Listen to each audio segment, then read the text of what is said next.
bavaka isika tsy manan-kery ary tsy manam-pahendreny izay Andriamanitra raha tsy mitohaka amin'ny teninao ilay loha rano tsy mety rehetra mampahireza azy fa voninkiana anao izay amin'ny anaran'i Kristy Tomponay. Amen. Mpanjaka faharoa toko 2:20 andiny voalohany ka hatramin'ny fafito no isy ny afatry ny Tompo ho antsika. Fisorohana olana mahomby, izany no lohahevitra raisitsika avy amin'izany tenin'Andriamanitra izany. Fisorohana olana mahomby. Inona ny zava-nisy tamin'izany?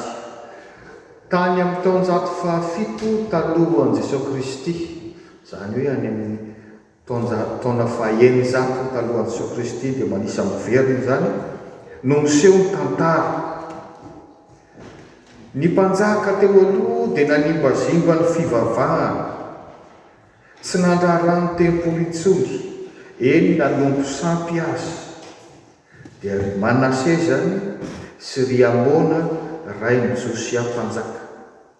Dia teo indrindra no nipotra ny tantaran'i Josia, zanaky Amona, nandimby azy.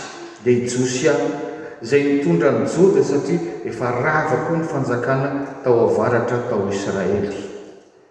Nilaza ity mpanjaka Josia ity nitondra réforme, tamin'ny farantsika nianatra ny réforme protestante, nitondra réforme nafaly tsy mpivavahana lehibe teo amin'ny Jiosy. Ka izany koa nilaza anazy hoe mpanjaka modely. Inona moa zany nataon'i Josia mpanjaka izany? Voalohany nanavao ny trano tempoly izy. Nambara teo hoe na i Manase na i Amona rainy dia samy tsy nisy nandrarany ny fivavahana tamin'izany. Dia ny tempoly aza dia tavela teo, dia efa mikohy ny rindrina, dia efa misy lavaka amin'ny sisiny maro, tsy misy fikarakarana satria nakany amin'ny Andriamanitra sampy ny olona. Dia rehefa tonga mpanjaka i Josia, dia avy hatrany izy dia namoaka didy, hitantsika amin'ny andininy 7 ka hatramin'ny 7, ny anamboarana haingana amin'ny tempoly, ny anadiovana izay maloto rehetra. Ary tao anatin'izany asa fanamboarana ny tempoly izany, fanarenana moa izany fa tsy hoe nanao vaovao akory, no nahitana indray ny boky tao amin'ny Pentateuka, ary indrindra ny boky Deutéronomie izay mirakitra ny lalam-pivavahana Jiosy tamin'izany fotoana izany indrindra. Izay ny voalohany, fanarenana ny trano tempoly. Faharoa, mpanjaka nakatoy tenin'Andriamanitra ity Josia ity. Rehefa hita ilay tenin'Andriamanitra dia mivakiana teo masony, hitantsika amin'ny andininy 1:20 zany, dia nanao fietsika fibebahana izy. Zany fietsika izany dia ny nanatriatriarany fitafiny. Anehoana zany hoe tsinotsinona na ilay mpanjaka azy. Ary nataony tamin'ny anaran'ny firenena izay mety mihitsy izany, ka nahitany soa. Ary ny fahatelo farany, rehefa vita ilay tenin'Andriamanitra ka nisy izay tsy nazava taminy, dia nampanontany izy, naniraka teo amin'ny ireo izay manompo azy hoe mankanesa mankany amin'ny mpanompon'Andriamanitra. Mpanompo vavin'Andriamanitra tamin'izay Oldany anarany, hitantsika amin'ny andininy 4:20. Anontany azy, inona ny dikan'ity tenin'Andriamanitra ity? Dia nambara teo masony hoe tezitra Jehovah Andriamanitra satria efa manao tsinotsinona ny fivavahany ianareo ary manompo sampy ianareo, ka dia ho avy Andriamanitra any amin'ny fahatezerany handringana ho ravo Jerosalema, ho ravo amin'ny tempoly. Fa rehefa naheno izany ity Josia mpanjaka ity, dia nibebaka sy nitalao nanetry tena. Dia hitantsika amin'ny andininy 5:20 ka hatramin'ny 20, fa vokatr' izay dia hoy ilay tenin'Andriamanitra hoe noho ny fibebahana sy ny fanetretenan'i Josia dia tsy atao ho tratra izany fahatezeran'Andriamanitra izany izy. 20 taona taorian'ny nahafatesan'i Josia vao tanteraka ilay fandravana any Jerosalema.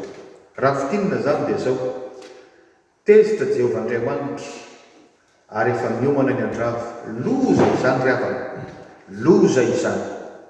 Misy loza mananontany izany satria nanompo sampy zanak'Israely no tarihanyireo mpanjaka teo aloha fa noho ny fifonana sy fanetretena naseho ny Josia dia manjary tsy tratran'izany loza izany izy sy ny vahoaka netiny ary voalaza fa niaina tao anatin'ny fandriampahalemana tanteraka.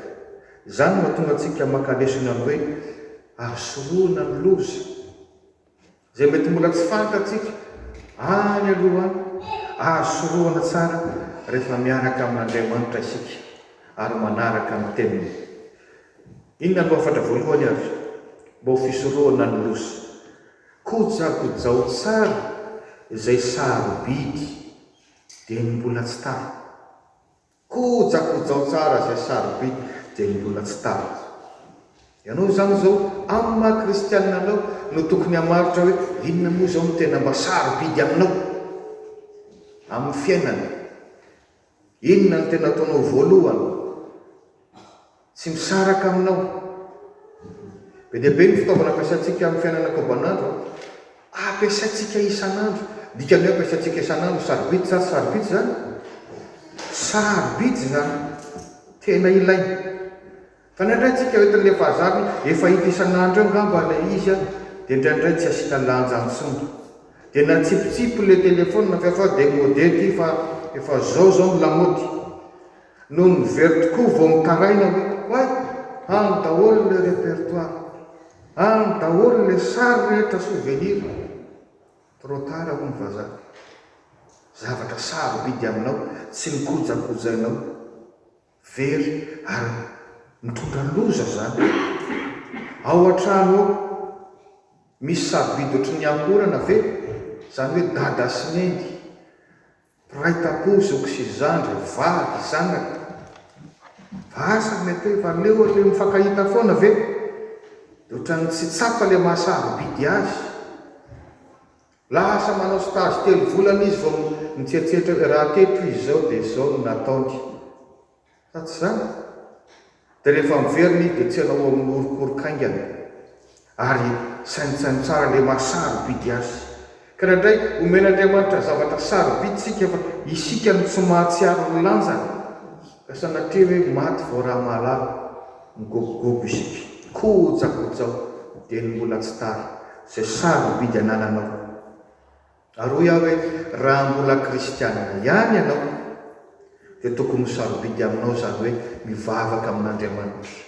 Na orana mikija na atsika mampangotsoka ho an'ny kristianina sarobidy zany.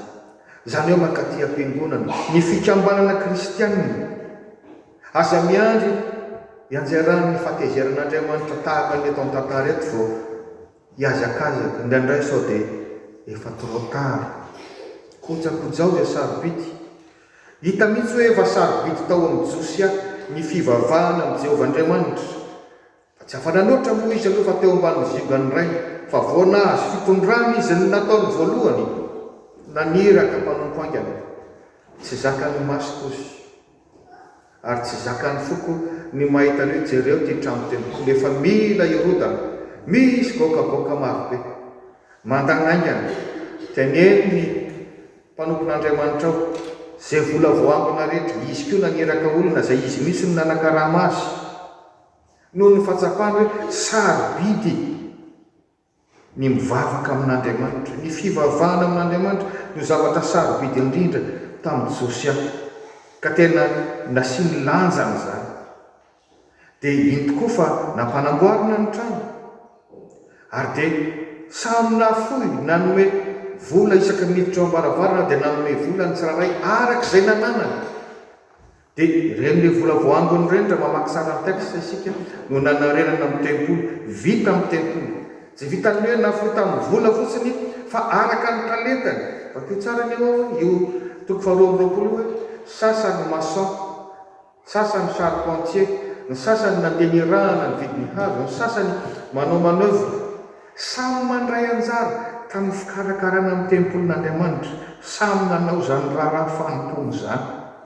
Ary dia voalaza fa nahazo haingam-pana ny olona. Fifaliana ho an'ny olona no nandeha namonjy ny trano tempolo voakajakaja indray fa tsy le rindrina efa mikory teo. Sarobidy taminy ny fiarahana amin'Andriamanitra. Vokatr' zany hita tao anatin'ny efa tsy hita foana zany hoe bokony Deutéronomie zany, hita tao ary dia vokatra iny dia narahana tsakasy andavandray zay voalaza tao amin'ny Deutéronomie mba nataterahana ny fanompoam-pivavahana. Sarobidy aminao ve ny fivavahana?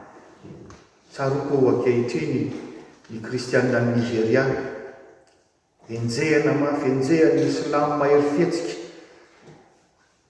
Efa tena hoe tena miatra manay zany, na tivotra na santokansy na veloko bay, fa dia mangorisina ny foko sy ny saiko mahita ny kristianina mbola tsy mety miala fa zay kristianina ihany, satria sarobidy aminy. Mba fantatro ve be dia be ny firenena izay mbola manenjika na fomba mivantana na akolaka ny kristianina ho aminy, fa mbola misy olona mavita mivavaka miafina any Corée du Nord, kristianina io, any Inde be dia be na ny hindoista na silamo mahery fihetsika, tena manenjika mandoro ny kristianina, fa misy olona tsy kivy mbola miafina mandeha mivavaka any atokantrano, any anaty zoy aza ny sasany, satria sarobidy amin'ny fivavahana, manome aim-panahy azy. Isika manao ahoana? Kojakoja zay sarobidy aminao dia mbola tsy tara. Fahamarinana faharoa sady farany dia izao, fisorohana ny loza, mijoroa mahery fa tsy malemy ianao, mijoroa mahery fa tsy malemy ianao. Raha mbola nomen'Andriamanitra hery ihany, saoran'Andriamanitra fa maro tamintsika no afaka nanatrika ny fivoriam-ben'ny synodam-paritany tany Stuttgart tamin'iny herinandro farany iny. Be dia be no zavatra tsara azo raisina, mety misy ihany angamba ny lesoka, fa tsika amin'ny kristianina antsika dia ny zavatra tsara no ianarantsika. Raha misy angamba zay lesona azo niraisina tany dia ny hoe ay ve ny fiangonana, na dia heverina hoe kely sy bitika ary rehefa mirahina anao zavatra anankiray mahavita zavatra ngeza be ohatran'ireny. Tena mahafinaritra mahita ny firaisan-kina ilay mpivavaka tao Stuttgart manomboka any amin'ny fanomanana, samy miaraka nandinika an'izany, hatrany amin'ny fandoavana didy ara-bola. Nanaovana tatitra moa zany dia misy olona hatrany amin'ny 200 raha kely mandray anjara arak'izay ananany amin'ny ara-bola, dia ary efa mbanantany dia hoe ny mpivavaka rehetra nanay dia nandray anjara tamin'io arak'izay ananany hoe itiany ale raisiko, itiany ale raisiko, samy nandray anjara daholo. Ary hitantsika izay nandeha tany samy nanao raharaha avokoa ireo rehetra mpivavaka tao Stuttgart, nampian'ireo vonona vitsivitsy fotsiny, fa dia samy nanao arak'izay tratrany izy. Dia hitantsika ireny ny vokatra. Dia mila mandray lesona amin'izany tsika, ary zany ny kristianina hoe tena hery ny fiangonana dia ny mpivavaka ao aminy. Zay no izy riavana. Ny fiangonana tsy misy an'izany hoe mandray subvention avy any amin'ny fanjakana na mandray fanampiana avy ary. Ny hery ny fiangonana ihany mijoroa sy aretany miandry ny fiavian'ny tompo, satria mahandry ny fiavian'ny tompo izy. Ato isika no manovo hery. Ny tompo efa milaza hoe tampoka tahaka ny mpangalatra ny fiaviany. Ahoana moa ny fiomanantsika? Ny alalan'ny fiangonana amin'ny tompo ary ny fanompona azy. Ny fiangonantsika mino efa natao koa teto foana hoe tahaka ny afokitay sy ny afo saribonsika. Tsy misy mirehitra rereny atokantrano zany, fa na nyrehitra be ary ianao teto dia esorina avy eo ilay saribon anankiray na ilay kitay anankiray nyrehitra be atokany ary atokotany ary na any an-trano any, reraka ihany avy eo. Fa na dia tsy mirehitra firy azy ianao fa miaraka amin'ilay mirehitra eo dia ao ianao manovo hoe lasa mirehitra sy mihamafana koa. Zany rehefa no hery mahagaga omen'ny tompo antsika. Ianao zany rehefa tena manantona azy, miombona ho tena iray eo amin'ny fiangonana, dia ataon'Andriamanitra mahery ianao fa tsy malemy. Ataon'Andriamanitra ianao mihitsy ny fanantenany mba hijoro amin'ny fiarahamonina izay nametrahany ianao. Ka dia aoka tsika samy atsiary ny sarovidiny zany fitiavan'Andriamanitra antsika izany. Hoy aho hoe na Josia mpanjaka koa dia nandray anjara ara-bola, izy mihitsy niantoka ny karama n'ireo olona sasany izay nitendreny hamita zany asa fanarenana sy fanadiovana amin'ny tempolo zany. dia tena fitahiana ho azy hoe hita tao anatin'izany fanadiovan'izany ny bokon'ny Deutéronomie. Sary any zany lazana hoe rehefa manompo an'Andriamanitra ianao tena mifonao tsy maintsy misy fitahiana omen'Andriamanitra anao. Tadio zay vao mainka miroborobo ny fivavahana tamin'ny nahitana n'io boky ny Deutéronomie io. Ka aiza ho isika nandray tsika variana mahita olona tena mazoko ny fivavahana, tena tsy mihemika, tsy tapaka, na misy ny manetsika azy, mahafohy vola mankarena satria efa tsara fihavanana amin'Andriamanitra. Ary za milaza aminao efa valim-bavaka izany noho ny fanentretenan'ny Josia ary nataony amin'ny anaran'ny vahoaka dia tena niaina am-pilamenana ny vahoaka izay noentiny. Izany ny fitahin'Andriamanitra antsika izany, tena hoe mombanao amin'ny asanao izy, mombanao amin'ny fianarana izay ataonao izy, rehefa tena manompo azy amin'ny fonao tokoa ianao. Ny Tompo anie hampahay antsika. Amen.